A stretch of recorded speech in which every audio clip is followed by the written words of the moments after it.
Touch the bridge of your nose. Run your finger down it, to the tip, and out across the width of your nostrils. That shape, the one under your hand right now, is one of the most recognizable things about you. It's the first thing a stranger's eye lands on. It's the part of a face a child draws first. And it was set in its every detail long before you drew a single breath. Here's what almost nobody stops to think about. Your nose is not one thing. It's a handful of separate decisions. How wide the nostrils flare, how far the bridge spreads, how sharply the tip comes to a point, how far the chin sits beneath it.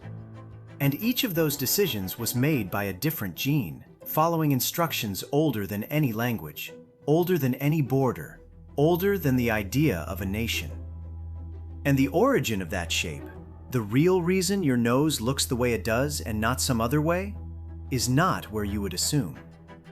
In 2016, a team led by Kaustubh Adhikari at University College London in the lab of Andres Ruiz Linares scanned the DNA of nearly 6,000 people to answer a deceptively simple question. Which genes decide the shape of a human nose? They published the answer in the journal Nature Communications. And what they found is that there is no such thing as a nose gene. There are several, and each one is responsible for only one small piece. This channel follows the history written inside the body, the long, strange, deeply human story of how you came to look exactly like you. If that's the kind of thing you want to sit with, stay a while, because the trail your nose leaves behind does not lead somewhere you'd expect. It leads to the air. Start with the first thing that's going to reorganize how you see your own face. When you look in a mirror and see "my nose," your brain treats it as a single object. Biology doesn't. To your genes, your nose is a construction site with several independent crews, each building a different part, each taking orders from a different foreman. The Adhikari team pinned those crews down one by one. The width of your nostrils, how far they flare, traces largely to two genes called GLI3 and PAX1. The pointiness of the tip, how sharp or soft it comes to its end, tracks to a gene called DCHS2. The breadth of the bridge, the bone that sits between your eyes, answers to a gene called RUNX2. And the protrusion of your chin, the anchor of the lower face, was linked to a gene you are going to hear much more about in a moment, called EDAR. None of these are exotic. They are not nose genes waiting in a drawer marked nose. They are ancient developmental genes, the same machinery that lays out a skeleton, that patterns a limb, that tells a growing embryo where bone should thicken and where cartilage should reach. RUNX2, the one behind your bridge, is one of the master switches of the entire human skeleton. It just happens to shape your face on the side. The same is true up and down the list. GLI3, which helps set the flare of your nostrils, is a core piece of the ancient signaling system that patterns your hands. When it misfires, people are born with extra fingers or toes. DCHS2, behind the point of your tip, belongs to a family of genes whose job is to tell sheets of cells which way to face as tissue folds itself into shape. These are not cosmetic genes. They are the deep grammar of building a body, and your nose is one sentence written in it. Take RUNX2 as the clearest example of how borrowed these tools really are. Back in 2004, the geneticists John Fondon and Harold Garner, publishing in the Proceedings of the National Academy of Sciences, examined that very gene across 92 breeds of domestic dog. Inside it sits a short, stuttering, repetitive stretch of DNA, and the length of that stretch behaves like a dial. Wind it one way, and a breed's face grows long and narrow, like a wolfhound's. Wind it the other, and the face compresses, like a bulldog's. The same dial, turned in us, helps set the breadth of a human face. Scientists literally describe these repeats as evolutionary tuning knobs, and RUNX2 is one of them, turned in your face and in your dog's by the very same hand. To understand how deep that goes, you have to picture your own face being built. Weeks into an embryo's development, a special population of cells, the neural crest, breaks loose and migrates forward across the head. And it is those wandering cells that sculpt the middle of the face, the bridge, the tip, the flare of the nostrils. The genes we're talking about are the instructions those cells follow. Your nose was drawn in the first weeks of your existence by a moving crowd of cells reading code the entire species shares. And that is the first quiet truth of this whole story. Nothing about your nose was designed for your nose. It was assembled from parts every human being carries. Every one of us, everywhere. There's a detail about how the Adhikari team found these genes that turns out to matter more than any single one of them. They didn't study one people in one place. They studied nearly 6,000 volunteers from across Latin America, a cohort of people whose ancestry is itself a blend, mixing indigenous American, European, and African lines that came together over the last 5 centuries. And that blend was not a complication. It was the whole point. When ancestries recombine generation after generation, the DNA gets shuffled into a fine mosaic. And in that mosaic, you can finally trace which stretch of code carries which feature. Because the features and the ancestry no longer travel locked together. The instrument that discovered the genes behind the human nose was, in the most literal sense, human mixture itself. The map of what divides our faces was drawn by looking at people in whom the old divisions had already dissolved. Hold on to that. We'll come back to it. It's worth pausing on how new all of this is. For almost the whole of human history, nobody had the faintest idea which genes shaped a face. The question wasn't even answerable. It is only in the last decade or so, with studies like Adhikari's, that we've been able to put a name to any of them at all. And the more the field looks, the more the same picture keeps returning. There is no single gene for the nose, or the face, or the look of a people.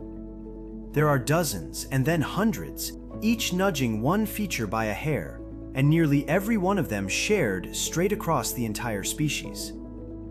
The closer we look, the smaller our differences turn out to be. So if the genes are shared, where does the difference come from? Why does one person's nose flare wide and another's sit narrow? For a long time, the honest scientific answer was, mostly it's chance.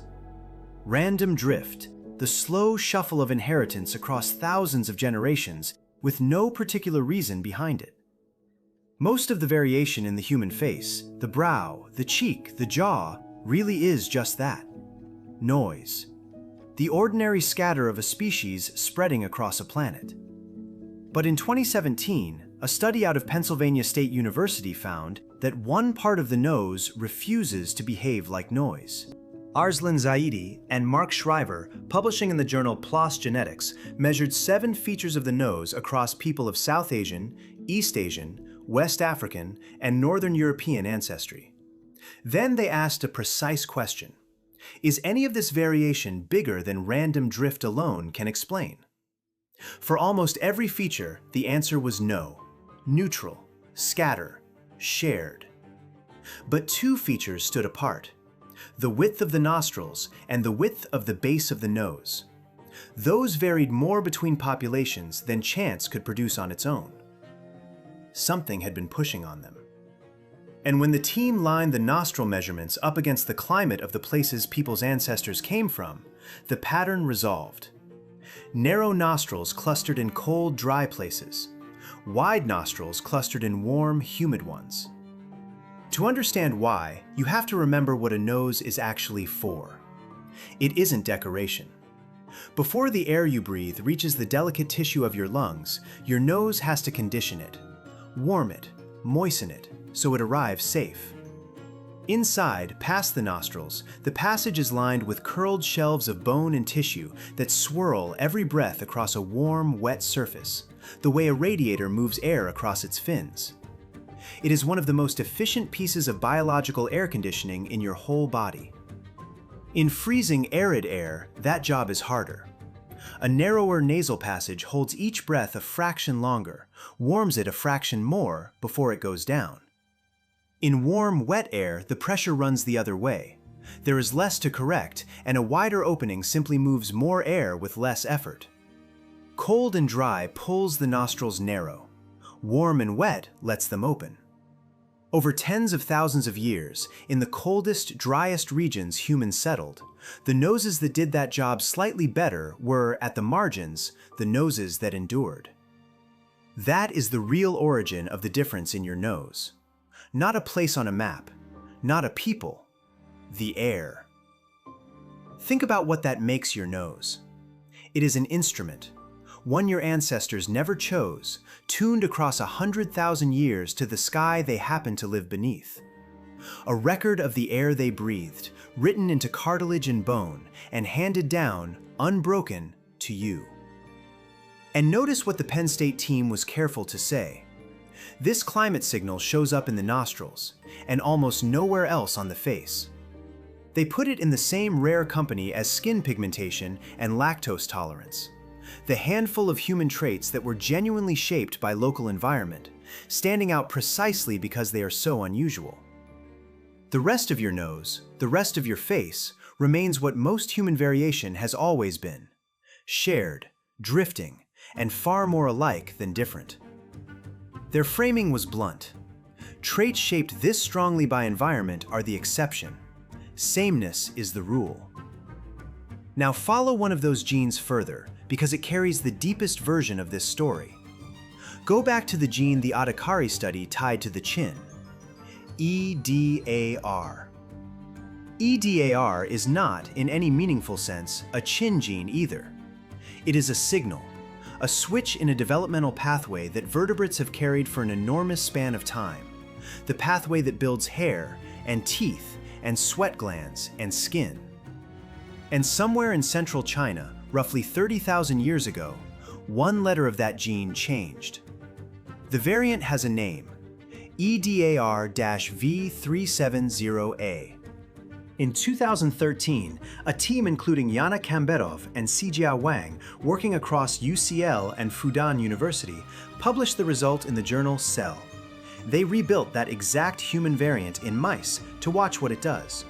And what one changed letter does is astonishing in its reach. It thickens the strands of hair. It reshapes the front teeth into a scooped shovel form. It packs the sweat glands more densely into the skin. The researchers counted the sweat glands on the fingertips of Chinese volunteers who carried it and found them about 15% denser. It alters the ear. It nudges the chin. One change, not 5 separate mutations for 5 separate traits. One, rippling outward through a single pathway into hair and teeth and sweat and bone. Geneticists have a word for it: pleiotropy. A single switch with many downstream effects. That variant rose to high frequency across East Asia and later across the Native American populations descended from the people who crossed into the Americas. And it stayed nearly absent in Europe and in Africa. It is one of the clearest fingerprints of recent human evolution we have ever found. And you can almost watch it travel. When bands of those carriers crossed the land bridge into the Americas toward the end of the last ice age, they carried EDAR-V370A with them, which is why, thousands of years later, the same scooped, shovel-shaped front teeth turn up across indigenous American populations at frequencies high enough that researchers can still read the pressure of selection written into them. One letter, changed once in Ice Age Asia, riding along in the teeth and the hair and the sweat glands of people fanning out across 2 continents. But hold on to what it actually is. It is not a badge. It is not a mark of who is more or less of anything. It is one accident in one person 30,000 years ago that happened to catch and then spread, the way all inheritance spreads, along the paths that people walked. So let's lay the whole thing out, Because this is the moment the shape of your face stops being a single mystery and becomes a map with several threads. The flare of your nostrils, GLI3, PAX1, and the long argument with cold or humid air. The point of your tip, DCHS2, drifting mostly free of climate, mostly chance. The breadth of your bridge, RUNX2, one of the master genes of the skeleton, moonlighting on your face. The set of your chin, EDAR, the same switch that thickened someone's hair and scooped someone's teeth on the far side of the world. 4 features, 4 separate genes, 4 separate stories, some driven by the air, some by pure accident, all of them running on machinery the entire species shares. And here is the part the Adhikari team flagged that makes it stranger still. Several of these gene regions carry the signatures of recent selection. They look different in our DNA from the same regions in the archaic humans who came before us, the Neanderthals and the Denisovans. RUNX2, again, the bridge gene, the tuning knob, is one of them. When the first Neanderthal genome was read in 2010, that stretch stood out as a piece of code that had been reshaped by selection specifically on our side of the split, after our line and theirs walked away from each other. The shape of the modern human face is, in part, a recent edit, still being written when we were already unmistakably us. So trace it back far enough, and here is what your nose really is. Not a thing you inherited whole from one place. An assembly, 4 genes, several separate timelines, one long argument with the climate, and a species worth of shared code, meeting for the first and only time in you. Run that family tree back 200 generations, and the same handful of ancestors appears in it thousands of times over, from every direction at once. Which brings us to the hard part of this story.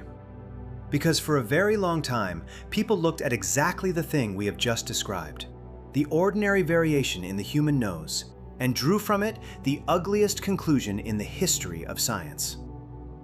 In the 19th century, as European anatomists set out to sort humanity into ranked types, the nose became one of their favorite instruments. They built a number for it, the nasal index, the ratio of a nose's width to its height. And they used that number to divide people into categories, and then to stack those categories into a hierarchy, with their own faces conveniently placed at the top. It was measured with calipers. It was printed in textbooks. It was taught as settled fact for the better part of a century. Whole schemes of classification were hung on that single ratio. People sorted into narrow-nosed, medium-nosed, and broad-nosed classes. And those classes ranked one above another, as if the number could tell you something about the mind behind the face. The width of a person's nose was treated as a window onto their intelligence, their character, their place in a supposed natural order. And every part of it was wrong. Not wrong the way a rough estimate is wrong. Wrong at the root. Wrong about what a nose even is. Look at what the genetics actually shows, laid against that old ranking. The nasal index assumed noses came in discrete types, that you could drop people into boxes by their shape. But nose width doesn't come in boxes. It runs in a smooth gradient, blending continuously from one region to the next, with no line anywhere that you could honestly draw. It assumed those types marked deep, ancient divisions between peoples.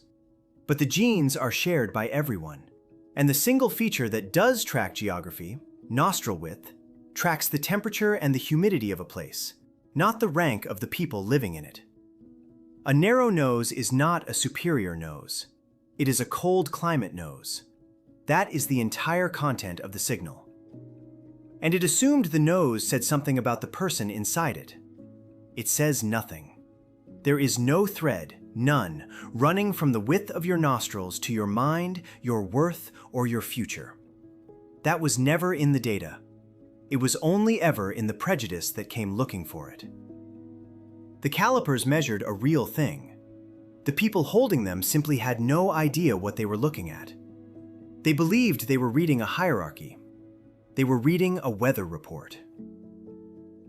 So let's bring this all the way back to you, to the shape under your fingers when this began. Whatever your nose is, wide or narrow, sharp or soft, high-bridged or flat, you now know what it actually is. It is a record of the air your ancestors breathed. It is 4 ancient genes, shared with every other person alive, arranged by chance and by climate into an instrument that is yours alone. It is not a rank. It is not a border. It is not a verdict on anyone. And it is not a badge of belonging either, not to a place and not to a people. A wide nose doesn't make you from anywhere. A narrow one doesn't either. The variation is real. The meaning that was hung on it never was. And the people who ranked those noses had the story exactly backwards. They believed a wide nose or a narrow one pointed inward, to something essential about the person wearing it. It points outward, to a climate, to a coastline, to the weather some distant ancestor happened to be born into. Your nose was never a statement about you. It's a message from a place, carried across 100,000 years and delivered to your face by people who never knew they were passing it along. Sit with that for a second.